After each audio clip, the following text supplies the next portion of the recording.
How are you, buddy? Yeah? Fabulous. Did you know? So they interrupt all the time. Hey, did you know? This is that great. We ants are real life. strong? Yeah, it's exactly right. It's like Strong. This is actually this is the first time we've had a Good topic save, Batman. prior to 5 minutes what? before a topic. Oh, what 5 was our minutes. topic again? hope is not a strategy. It's not. It's not. No. It's but beer is. Beer is, yes. I like So, it. Well, what are you drinking there, Chief? the Temptress. Oh, you just like it in a glass. Yeah, I'm weird. I'm. What is I it? only- When I think pretentious, I think TJ. I- So, Come see this. There's a little lizard. Okay, There's a look. don't touch him. Beckett, don't touch him. This No. is so real life. Oh, are we Of course we're live. Oh yeah, we're live already. great. Hello, people. Leave the lizard alone. Hey, it's Gordon. Hello, Gordon. Excellent Shabbat at your house, brother. That was a blast. You and Lois are excellent hosts, and I thoroughly enjoyed myself. And all of our people disappeared. That's okay. Yay, YouTube. You know what? That's pretty good right there. How's that? I love it. So we are joined by Just pretend your beer's talking. Since your face is. we are joined by Mr. Seth Denson. Hi, Miss Squid.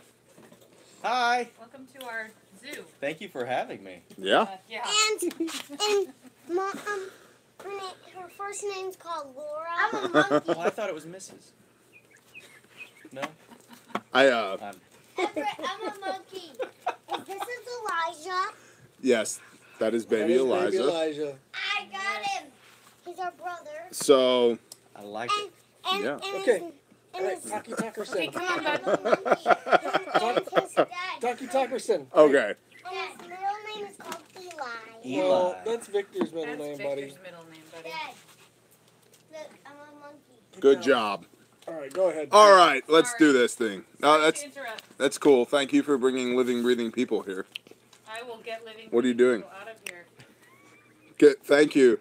The YouTube community loves that. Good job. Come on, let's go. All right. Whoops. So Still good. Eat it. Oh, gross. it was our pleasure to host, and my best Shabbat thus far. Well, thank you, brother. All right. So He's your brother? no, brother. Kind of. Kind of. Come on, Yes. let's go. More so than not. Come on. So we spent. Don't go. We meaning. Oh, get out of here, dude. I was trying to see if Beckett's in the background of the picture. Ish. He's very Batman. You can only see him if you're looking. So we spent Saturday. So update for you because we're joined by Seth Denson, Hi, everybody. who's an awesome guy. You Well, run thank you. GDP Advisors, I right? do. I know words, kind of. Yes. GDP Advisors, Correct. right? And what do you do? Tell the people what you do. So I am a strategist, a financial analyst for healthcare. So to put it in a short version. And also an awesome guy. Well, thank you. Just say that. appreciate it. Well, Say I'm an awesome According guy. to TJ, I am an awesome guy. Fair enough. Okay. And you've been on how many different media outlets now? Oh goodness, there's a. It's easier to mention. This sounds braggatory, right? Go there. There's more that I haven't been on than I have actually, or fewer that I haven't been on than I have. So I'm a regular contributor to everywhere from Fox News to NBC, CBS, Sirius XM, The Blaze. Yep. Big shout out to the folks at The Blaze, great folks. I'll be back with them next week. They are actually. awesome people, They aren't are. they? Yeah. So usually talking about healthcare, but sometimes talking about politics and life and social issues as well. I'm pretty sure it's your hair. Maybe. I'm pretty sure that's This, I the wake key to up your like success. This. I believe that of all people on earth that you wake up this way. I don't. It's not working for me. I comb mine that way, but it just never. Yours is actually probably much Gets easier to there. deal with than mine. Yeah, about once every 2 weeks I do this for 4 minutes and then it's gone. I spend like $40 in product a month. I can tell. You should probably up it to 80 is my guess. So I'm not buying a toupee. I'm buying you a toupee. It's getting real now. So what were we talking about? Other than the fact that you're his here. show, his podcast. Yeah, somewhere in the middle was Seth Denson, which I was supposed to be on today. That's right. And then the father was like, nope, and then smacked the truck down. Yeah. And then, but look, I brought my notes for today. For Awesome. today. We had a great show. We talked about TJ, even though he wasn't there. We did talk about TJ a lot, so we felt your presence. I'm glad. Thank you. We needed your wisdom. I wish I had been there. We talked a little bit about gun control and 3D guns that can be printed. Yeah, man. And is that a good thing? Is that a negative thing? What does that mean as we kind of enter back into the school year? Right. My kids, my oldest daughter will start school in the fall, and it's sad when your 4-year-old is asking you questions about school shootings. Like, I think we've gone awry when the fact that your 4-year-old is going to start asking you questions like that. So we talked about that, because one of the things that I said on the show today is I don't have all the answers. I don't pretend to have all of the answers. But in absence of having the answers, you ask questions, and you have conversations, and you gather opinions from those that are wise, and sometimes those that are not, right? Because that helps you discount some of the opinions you want to scrap from the conversation. And the whole premise of our show, Somewhere in the Middle, is the idea that our world is oftentimes polarized by the extremes, that the people on the extreme right and the extreme left oftentimes step up to the microphone. We were just talking about don't cater to the fringes. That's right. Yep. While the majority of people, specifically here in the United States, I think, find themselves somewhere in the middle, where I am. Right? So I am a firm believer in the Second Amendment and the right to keep and bear arms and the right to protect my family and hunt and skeet shoot and do the things that I need to do. The fact that if someone comes into my home planning to do harm to me or my wife, I'm going to put as many round center mass as I possibly can. Amen. And we'll ask questions later. Right. But in the wrong hands, what does that mean? What does that mean for our children? We need to have a deeper conversation about that. And again, not having all the answers, but we start with a conversation, a real conversation. Well, I think you bring up two things. One, we just talked about, I'm putting soft plates in my kids' backpacks this year. Yeah. And I'm teaching them that if there's ever any trouble, they need to put their backpack on. Yeah. And then Not that we want to. No. But yeah, absolutely. But my boys also are not unaccustomed to seeing firearms. Right. So it's a part of their life. They don't get to touch them. They know not to touch them because I educate them on that. But the other thing too, you bring up the 3D printing, and it was at least 2014, I have to say, that I saw a guy. He produced the plans, not only working magazines of an AR-15, but a working rifle, built with a 3D printer, and then he publicized the plans. Yeah, that's so the guy. Anybody could have them. Yeah. So that it wouldn't get taken away by the government. Right. So he wanted them to go everywhere. Sure. And I get that, but again, here's the challenge. There's a lot of not right people is the problem. That's the thing, right? And listen, Benjamin Franklin said it best, right? If you're willing to give up your freedoms for security and safety, you deserve neither. Correct. Right? Yep. But the challenge is, and we talked about this today on the show, is that you want to build a 3D gun, great. Listen, I've got friends that build guns. I have a wonderful gun that one of my dearest friends built for me that I love. Right. And I appreciate the fact, and it's always been legal in the United States to build your own gun. Correct. Here's the challenge. If I'm a 15-year-old kid, and and we got to start having a conversation about maturity and processing information in this conversation as well, because if I'm a 15-year-old boy and I can't cope with what's going on in my world, and I am desensitized by violence, whether that be through video games or movies or internet or whatever. Right. I can't go to an Academy Sports, walk in and buy a gun. But I can go home and push print on my 3D printer. Right. So at what point are we having a real conversation about the capability for someone who should not be able to have access to something to get access to that something? And where is the responsibility in all this? And again, I'm not taking a position necessarily. I'm just vocalizing a concern. It's a good question to ask. Well, and the thing I would point to is, okay, all right, most people don't have a 3D printer, right? Yet. Okay, Right. yet. I had a dot matrix printer. But yeah, That's right. Yeah, you didn't want to get the paper offline, right? But you can go to a library in a town, probably what I would call the northernmost suburb of Dallas. Yep. You can go to a library. They have a 3D printer and all kinds of other things. Yeah, they got a that you can CNC in use. there too. Yeah. They have a CNC that you can use anytime in the library. Right. Yep. So that means it's available. That's right. Yep. Yeah. So, excellent questions. I am so sorry I was not there today. But I'm glad come you are back, here and now. Mike will come with you, Yeah, right? Squid And we'll and have this Bearman. conversation all over again. Because we didn't. By the way, we What didn't up, solve the Palmetto? world's problems in my Right. 30-minute show today. So No way, really? I know. I Shocking, see you, right? Palmetto. Oh, Oh, look that at is lizard. a little tiny lizard. Look at that thing. So, yeah, this is the Squid and Bear show. That thing's the size of a silver dollar piece. Maybe. Maybe. Yeah. Cool, Awesome. buddy. I know he's. Parents are responsible for their children. I agree that parents are responsible for their children.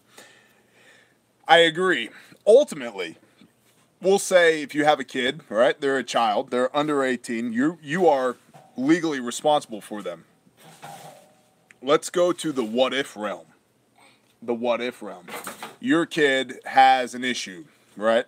I have a lizard. Sorry, misspelled. You're okay, Will. You're cool. We still like you. You know you're a Marine.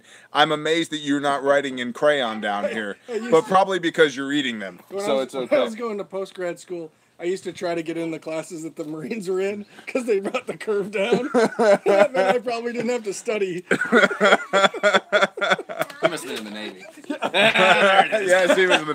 That's why his name is Squid. Yes. No, the Marines are not allowed to touch computers. Nobody's told them. They can't read the sign. It's not their fault. And yeah, I see you, Lois. I love this show. Okay, so I look forward to this night. I'm telling Every week. Monday nights are a blast. It's like we have this. Literally, most of the time, Don't touch he literally it. goes, "What do you want to talk about?" Let's go I'm find like, I don't know. How about this? And he goes, "Hits live when we start." High commitment, low preparation. Like- I like it. Crayola keyboards. Amen. What's up, Adam? By the way, excellent job in the meet and greet Northwestern Arkansas this Knife weekend. hand him. He's a Marine. He gets it. He's cool with this. He knows what this means. Got no phone, no TV. Well, me either, really. So Adam, we are on like the tangent to the tangent to the tangent. But Adam put together a meet and greet in Northwestern Arkansas yesterday afternoon that I wanted to be at, but I couldn't be at because I had to go retrieve my big kids. So it was a Wow, he is tiny. Hey, buddy. He's a next time, cat. brother. I got you You next should time. Put him in the So let's go back to playhouse. kids and responsibility, right? So when you have kids, you're responsible for them. Let's go here. I was the quintessential irresponsible child. At 15, I called my mom from a club in New Jersey, Obsessions in Randolph, New Jersey, and I was like, she's like, "How was your show, honey?" And I was like, Sounds like a nice place. "It was great." I was like, "It was Family-friendly place called Obsessions. yeah, Obsessions." usually. I was like, "It was great, Mom. By the way, I'll be home in 2 months." Click. And I went on the road and played metal for 60 days with a bunch of bands from Norway. Occasionally, there's going to be that kid that's going to just defy whatever their parents tell them to do. And my parents raised me in the church, and they gave me all the tools in the toolkit that I needed to be a normal kid. I was a less than normal kid or an abnormal kid. I just wasn't. I played football. I did great academically. I ran a 3.8 GPA on average, and then eventually that turned into a 4.0 in my senior year, which I worked 6 days a week in my senior year. Plus, so anyway, right? I did as much as I could under the guise of the leadership of my parents, but I had an entire life to myself that my parents were not at all clued in on. And so, let's say hypothetically now, I have a 3D printer. I could see how that would pose a problem, you know? And unfortunately for me, Hey, buddy, he'll die in that bottle. I only see, like, number one, I do think parents need to, like, in general, get up in their kids' faces, be familiar with who your kids are. I'll tell you the first problem. The first problem is that you are not their friend. I agree. You're their Yeah. parent. You're their And parent. If you're trying to make them like you, then that's the first thing you're You've doing. wrong. already lost the battle. Yeah. Yeah. Well, you know, I respect my parents now in large part because I did not like them then. And so, howdy, y'all. What's up, Keith? Another crayon eater. What's up, Tina? So, Aaron says 100% Squid.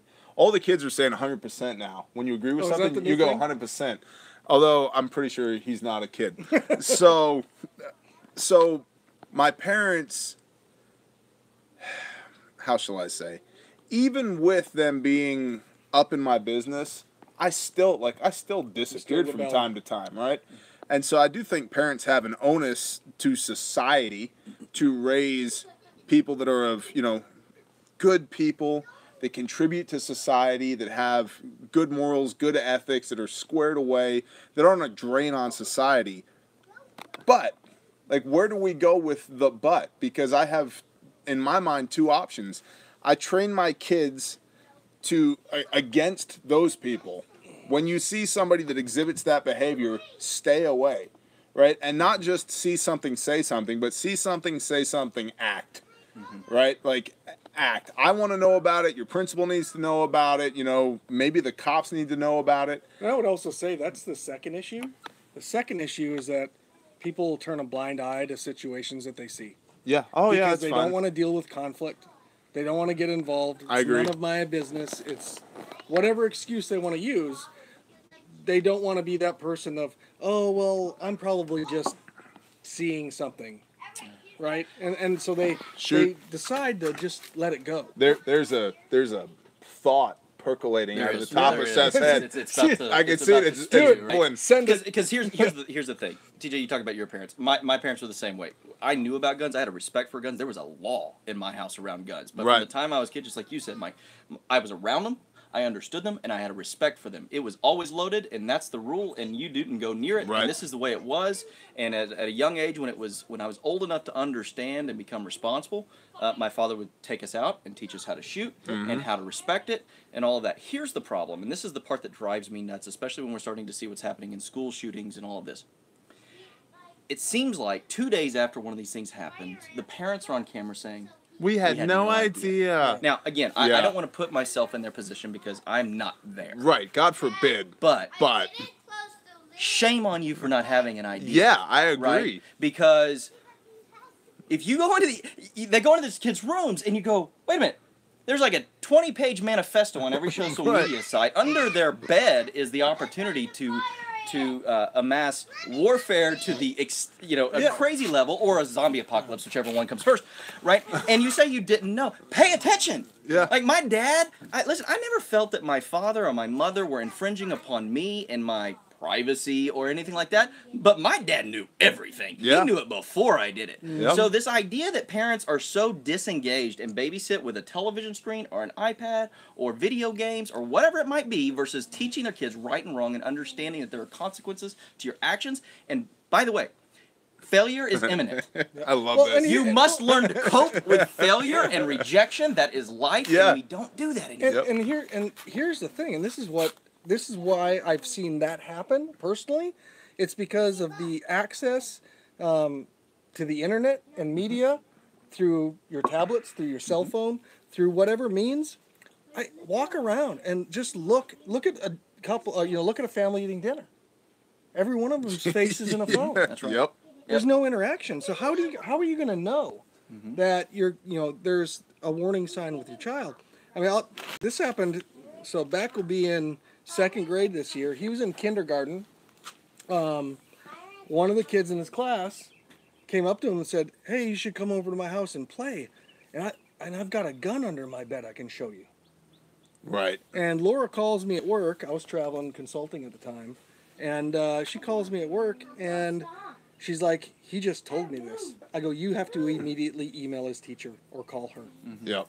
Regardless if it's true or not." All my stuff's locked up. Yep. Yep. Everything's locked up in safes and other places. They can't get to them. But what if this family's father or mother had it in a drawer by their bed, and they didn't know that they came in and took it out of their drawer and put it under their bed? I told my wife over the phone, I said, "This is how those news stories start." That's right. Yep. That's exactly how they start. So, slightly related to that, we have all the tangents here. It's like a whirlpool of tangents, and we'll just It's most Monday nights. occasionally one will come back around again. We'll just pick it up and grab that one and go Sure. back to that. So there's lots of coherent thoughts, but there's no coherent thought pattern. It just all kind of There's not really goes. a theme. Not really a theme. What if it's indoctrination? Social media technology have degraded parent skills. I agree, Brother Absolutely. Adam. I agree. So my great-grandmother... It's the two words I would say. like be present. I agree. Be present. And that's where we're going. Yeah. Get out of my brain. This- Okay. this- So, my great-grandmother, my grandmother, her father, my great-grandfather, was the last U.S. sheriff of the Oklahoma Territory before it was a state, okay?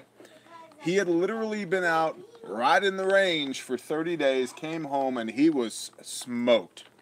Walked inside, put his gun belt on the kitchen table. This is 100 years ago. Mm-hmm. Put his gun belt on the kitchen table, and he passed out. He went to bed. He was done. I had a great-aunt Lily.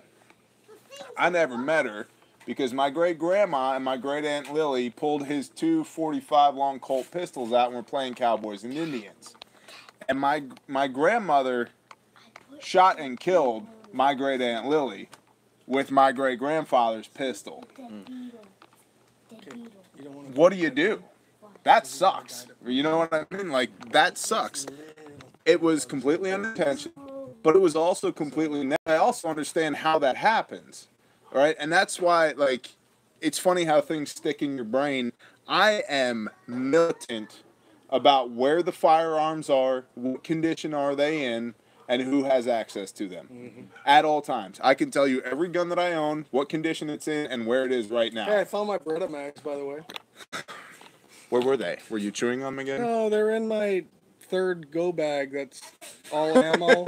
It's all ammo. It's all medical stuff. They do you a lot of good in there in your third go bag. Yeah. That's good. If the world ends 3 times, we grab this bag. It's the one that I would throw in the camper when we go camping. Right. So I'd have an extra 400 rounds. Okay, let's go there. There's some sketchy campsites. I gotta tell you. Do you have a bag? I do have a bag. I'm holding one. Nice. Yep. I dig it. What's his Yep. name? In my gun safe. Dig it. Amigo? Right. Easy access. Know where it is. Know where I need to go to get it. Know what needs to go. Know what's happen to in it, happen. yep. My wife and I have a combination. You found a bug. Fire it. Wife knows. I know. Kids don't know. Right, and your kids are little. My kids are little, and Yeah. when they come of age, there'll be a different conversation. Exactly. But that will come on the Spider, heels he of doesn't eat them. responsibility We and gotta take a understanding word and from that. education and They have. So I got my first 22, a Ruger 1022 when I was in kindergarten, Behind you. and started learning to shoot in kindergarten. That's when I started. I grew up in rural North Dakota, Minnesota, and so that you was said life. it wrong. Dakota, Dakota. Minnesota. my wife's You from know? Minnesota, so I'm Your wife's from Minnesota. Really? I didn't know that Jenna was from Minnesota. She is indeed. That's I'll have to funny. give you. I canned a bunch of beets earlier. I'll have to Oh, give you. nice. Bring it back. She would enjoy that. She'll be Yeah. happy. I had a music director at the high school I know. He's from Minnesota, and I gave him some beats, and he gave some to his parents, and he literally was like, "I haven't had these since growing up from my grandmother." There's Like, an art. There is. Yes. There's an art to it.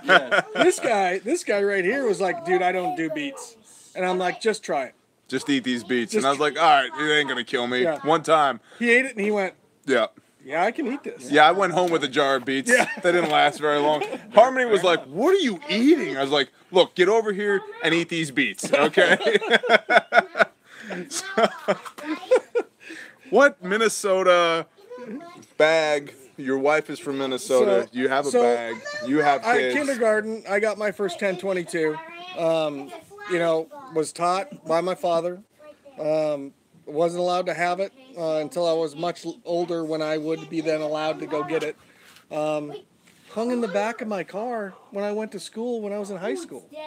Along with the shotgun. Because Yep. a lot of times we went hunting and just shoot gophers and stuff after school. But when he graduated kindergarten, and I still have my Ruger 1022. Let's go. But I bought both of theirs. He got his. He does not have his, the younger one. But Well, they're not like hanging up on the wall either. they're in the safe, they're in locked your up. Yeah. control. Yep. yep, your Dad, what? your 1022, buddy, your Oh, rifle. yeah. Yep. But they don't get to touch them without me. They don't get to do anything with them. They're gonna learn, and they're gonna learn like I did. They're gonna have respect for it. They're gonna understand what it does. The desensitization Yep. that video games and movies and everything else has is just, it doesn't show the truth of Dad, how crazy violent these things are. Dad, Yeah. can I show Mr. Seth. Mr. Seth my bouncy house? No, we're not going to take that out right now because we're Oh supposed to get yeah, some more rain. that's a lot of work, buddy. So, But to your point, Mike. Not that I'm not totally derailed by the bouncy house. I do love the Yeah. bouncy house. it's a big distraction. I'm not gonna lie. But Hey, we could. That one's set I up. think it's fun out We there. could- for it. we could- Live light stream part 2. All right, it's on. We could light that one up and go down the water slides. There we go. It's a nice day. But not just the desensitization of what we have access to on social media and internet and all video games and all this other stuff, but also that coupled with the fact that kids are given immediate access to immediate gratification all the Yes. time. I agree. Right? Trophies for everybody, no keeping score, all of this stuff. And because of that, we don't have the ability, my opinion is, that we don't have the ability to cope with loss, failure, or the inability to win. I will point to a second side of that. So there is the no trophy side. There's the other side that I've experienced in Beckett in baseball, which is, here they're 7 years old, and it's coach pitch, and these coaches are desperately trying to win games. Yeah. For what purpose? Right. Yeah. Right. So I think there's, again, you talk about the extremes, right? That's right. And that's exactly it. That's the extremes right there. We're not Yet- winning the World Series here. Yeah, Right? exactly. But at the same time, You think so? well, and sometimes that is, and it's a shame, right? I had to go on the field at one of Harlan's games. My son had to go on the field because the coach from another team was screaming at it. I mean, he was knife handing my kid in the face this close, just rah rah rah rah rah rah. I like And in here harmony. comes the I was like, oh hell no! And Dude, I tell you boom, about through go. through the chain link, and so I'm like in I had the coach right here, and I'm like, no, unacceptable. And Harlan he's 8, right? There's just tears, just and he's like, I'm sorry. I'm like, you have nothing to be sorry about. This guy sucks. And he's like, what did you say about me? Shh. So the ump comes over. He's like, sir, if you don't get off the field, I'm going to have to remove you. I'm like, remove me. Everybody, please come remove me. And it was just You like, and what army? Exactly. And what was funny was he was about 19 years old, and he goes, sir, if you don't get off the field, I'm gonna have to remove you. And I was like, you're gonna have to what? And boys cracking the whole I had nine. it not this last season, but the season before. There was a coach. Tangent 97. There Go was ahead. literally a coach who was running scores up. Yeah, I've seen that. I had a game. The first time we played them, my son got one at bat before it was run ruled. Wow. Right, and it's about learning the game. Yeah. And so we go up to the second game. Well, yeah, when and they're they like start 6, they start doing the 7. same thing. Yep. And I'm on the first base side, and I start talking to the first base coach. I'm like, dude, what's up? I'm like, this is ridiculous. Like, and he's not even answering me, right? Yep. And he goes walking into the head coach and starts whispering in his ear, and I lost it. No, you don't have a temper. You would never do that. I lost it. I yelled across the field, and everybody could hear me. I'm like, you want to talk to me? I'm right here. Come on over, right? And This is so North so Texas. they go and tell on me to the ref, and I'm like, you're gonna tell on me to the ref, like the ump? Are you serious? Like, are you even a man? Dad, Yeah, it was just what were we talking about? whatever. Something. And coping with Clearly coping with failure. I'm glad you have some, because we're both lacking. This ties back to like parenting, like what we've talked about. This does tie back to It does. parenting. Yeah. Like parenting. Like parenting. Not Because I think that there is a place where parents need to help their kids understand and walk through failure, I agree. to walk through both what it means to win with respect, Yep. and what it means to lose with respect. And lose with Right. grace. That's right. Yep. And unfortunately, oftentimes we find, not all the time, I don't want to speak in absolutes here, but sometimes we have both, right? I'll give you a great example. That's all you need. Because I was supposed to be on your show today. Right? So, parenting-ish. Yes, Lois. Parenting-ish. Ish. Ish. I was supposed to be on your show today, and I had actually been promoting this appearance quite a bit. So I was a little butthurt that I was not there for all the reasons, right?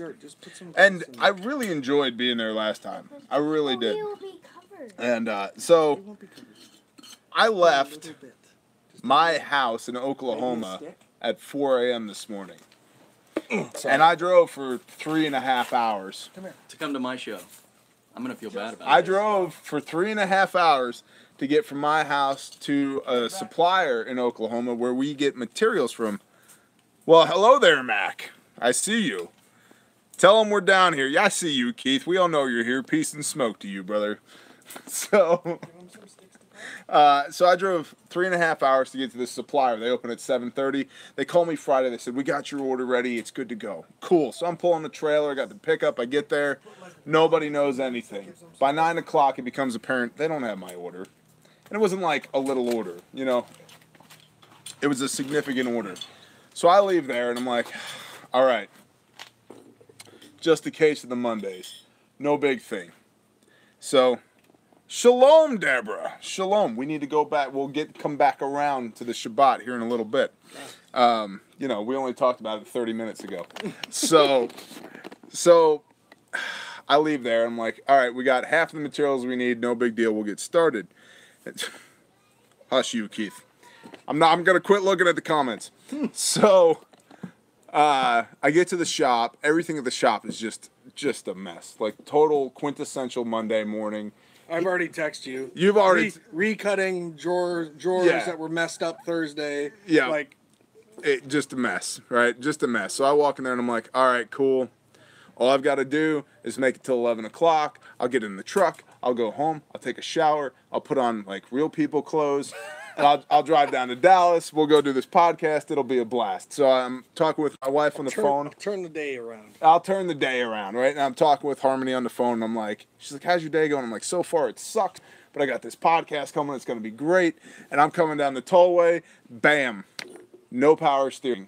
I look at the temperature gauge. Temperature gauge is doing this. I'm like, I threw a belt. Get off the side of the road.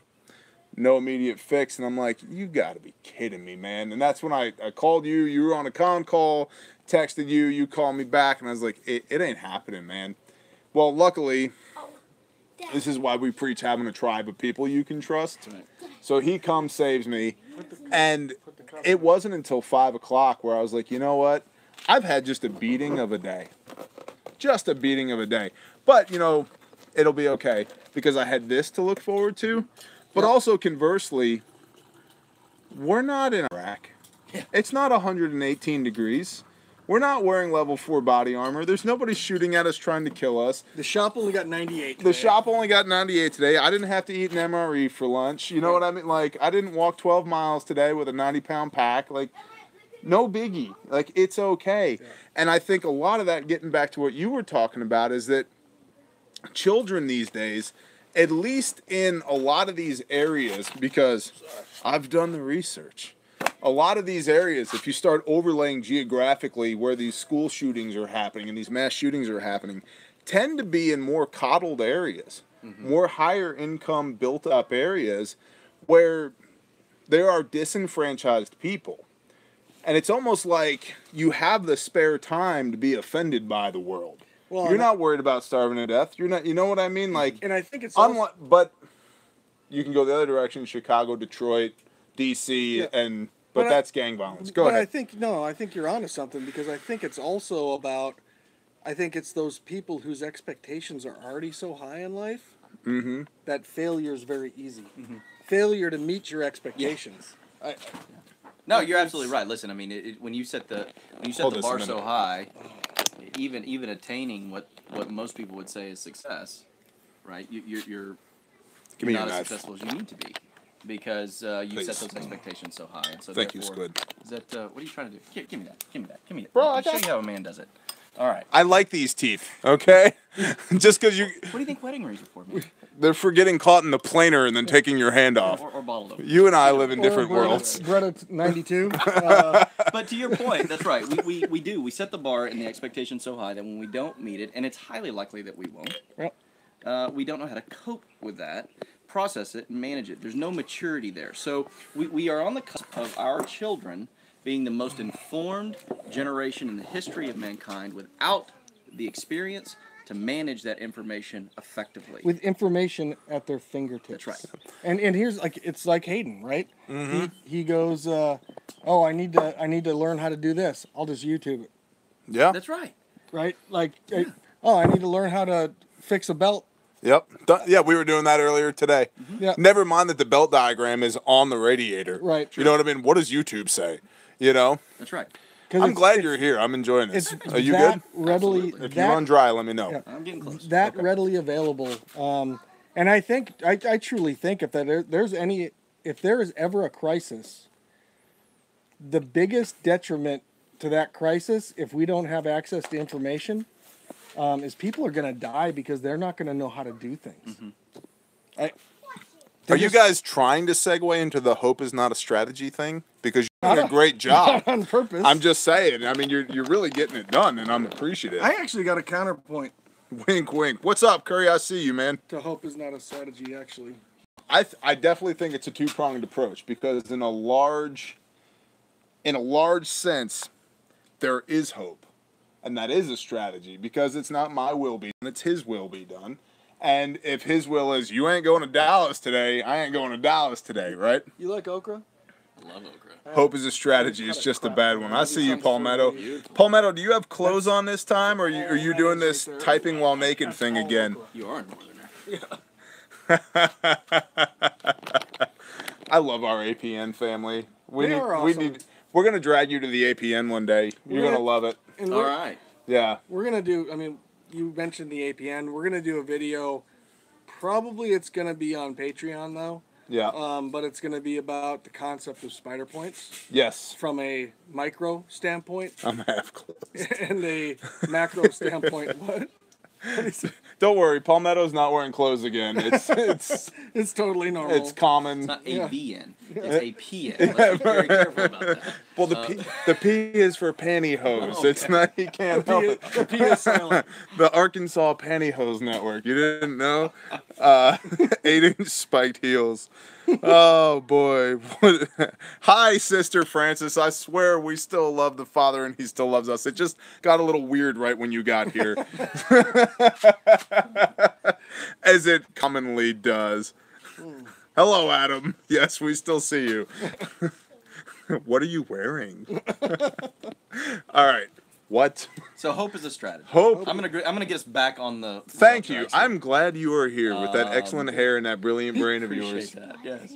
Segue. It is a strategy, and it's also not a strategy. part of the strategy. I agree. I think that we have to hope and recognize, as you mentioned earlier, that there is a greater power that has control over things. However, in the same aspect that with the greater power of good, there is a great power of evil. Agreed. And the challenge is oftentimes in our coddled society that we tend to look at all things that occur as God's will. And Yes. I couldn't disagree more with that In the grass by the Perception. okra. I agree. because I don't believe that it is God's will that we all suffer or that there No. be challenges. The that, oh woe is me That's dichotomy. Exactly right. Yep. That's exactly right. Well, What do you want? You probably Same. probably Yep. don't know my story, but and it's a perfect. We've talked about it here. Yeah. But in the last 2.5 years, I've lost 2 children to stillbirth. But I've never once believed that it was done to me by the Father. Yeah. This is a broken world and broken things happen. Did He know it was going to happen? Yeah. And will He try to make good